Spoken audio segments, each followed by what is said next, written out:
নমস্কার, প্রতিদিনের মতন আজকে আরেকটি ব্লগ শেয়ার করবো। সকালবেলা ঘুম থেকে উঠেই দেখি এখন কিন্তু মেঘলা আকাশ, এখন প্রত্যেকদিন বৃষ্টি হচ্ছে, অজরে বৃষ্টি পড়তেছে। কুমিল্লাতে অনেক বৃষ্টি চলছে, দেখেন একটুর জন্য কিন্তু ক্ষমা নেই, বৃষ্টি সারাক্ষণ পড়তেই থাকে।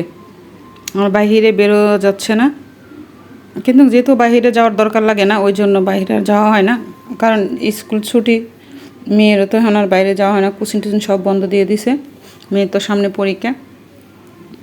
আর এই আমি আজকে তো একাদশী, ওই জন্য আমি আজকে আর কিছু খাবো না, ফল খাবো। এটাও সন্ধ্যার পরে ছিল, আম নিয়েছি খাওয়ার জন্য পূজা টুজা দিয়ে। আর তারার জন্য আজকে শুধু বাজি করব, আলু ভাজি আর পটল ভাজি করে নিলাম খাওয়ার জন্য। তারা ছেলে মেয়ে, আর আপনার বাড়িতে অফিসে ডিউটি করে, ওই জন্য আর বাসে আসে না, দুপুরে আসতে হয় না, খাওয়া হয় না। তো একাদশী দিন আর বেশি কিছু রান্না করলাম না, এমনি সারাদিন শরীরটা তো এরকম ভালো ছিল না, ওই জন্য আলু ভাজি করে নিলাম খাওয়ার জন্য। ছেলে মেয়ে খেয়ে নেবে আলু ভাজি আর পটল ভাজি দিয়ে। তারা আমার ঈশানে আবার একটু এরকম আলু ভাজি অনেক পছন্দ করে, পলা আলু ভাজি অনেক পছন্দ করে। মেয়ের বাবার জন্য বেশি করে পটল ভাজি করে নিলাম, কারণ তারা দুজনেই খাবে। তো এই ছিল আজকের ব্লগটা। আজকের এরকম ভিডিও করা হয় নাই,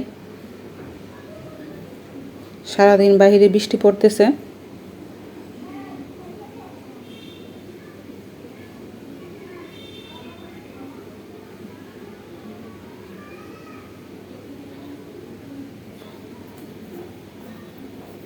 ভালো লাগলে লাইক শেয়ার করবেন, ফেসবুক ফলোয়ার দিয়ে রাখবেন, ইউটিউবে সাবস্ক্রাইবার করে দেবেন। আর প্লিজ প্লিজ আমার ভিডিওগুলো একটু শেয়ার করে দেন।